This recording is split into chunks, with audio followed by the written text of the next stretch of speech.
জামাতের নিবন্ধন মামলাটি দ্রুত শুনানি করার জন্য মাননীয় আপিল বিভাগের ফুল বেঞ্চের সামনে আজকে মেনশন করেছি, উপস্থাপন করেছি।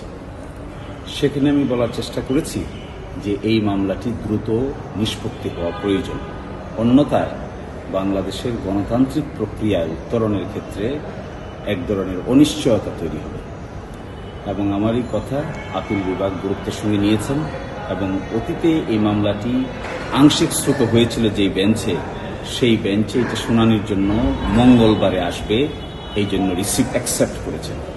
তো আমি আশা করব যে আসলে এই মামলাটি বাংলাদেশের রাজনীতির ভবিষ্যতের সঙ্গে ওতপ্রোতভাবে জড়িত। আমি এটাও বলেছি যে এই মামলাটি ওয়ান অব দি একটা বড় রাজনৈতিক দলের রেজিস্ট্রেশন প্রক্রিয়ার সঙ্গে সম্পৃক্ত।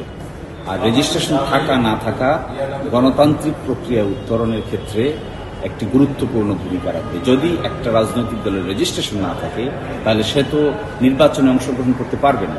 সেই জন্যই আজকে গুরুত্বের সহিত এটি বলা হয়েছে এবং আপিল বিভাগ বলেছেন আগামী মঙ্গলবারে এই মামলাটি শুনানি করবে। এই মামলার প্রেক্ষাপটটা যদি বলতেন আমাদেরকে। এই মামলার প্রেক্ষাপট হলো আমাকে মাননীয় প্রধানমন্ত্রী জিজ্ঞেস করেছিলেন যে কত সালের আপিল। আমি বলেছি যে 2013 সালের আপিল। 2013 সালে জামাতের রেজিস্ট্রেশন প্রক্রিয়া মেজরিটির ভিত্তিতে বাতিল করা হয়। দুইজন একদিকে রায় দেন, একজন আরেকদিকে রায় দেন। দুইজন বলেন রেজিস্ট্রেশন থাকবে না, একজন বলেন যে রেজিস্ট্রেশন থাকবে। এটার বিরুদ্ধে আমরা আপিল করি। সেই আপিলটি আপিল বিভাগে আসার পরে সিনিয়র আইনজীবী হরতাল থাকায় আসতে না পারার কারণে এই মামলাটি একসময় ডিসমিস ফর ডিফল্ট হয়ে যায়। তারপরে আমরা ডিসমিস ফর ডিফল্ট থেকে মামলাটি পুনরুজ্জীবনের দরখাস্ত দেই, সেখান থেকে পুনরুজ্জীবিত হয়, তারপরে আপিল শুনানির জন্য আসে, ওই আপিল পার্ট হার্ড হয়।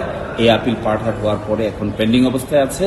কিন্তু দেশের রাজনৈতিক এবং ভবিষ্যৎ বিবেচনায় জামাত ইসলামী যেহেতু একটি মেজর পলিটিক্যাল পার্টি, তাদের এই রেজিস্ট্রেশন প্রক্রিয়ার সঙ্গে দেশের রাজনৈতিক গণতান্ত্রিক ভবিষ্যতে জড়িত।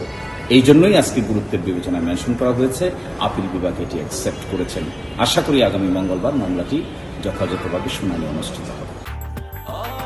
ব্রেকফাস্ট, টিফিন কিংবা স্ন্যাক টাইমে মজাদার আয়োজন মানে অল টাইম ব্রেড।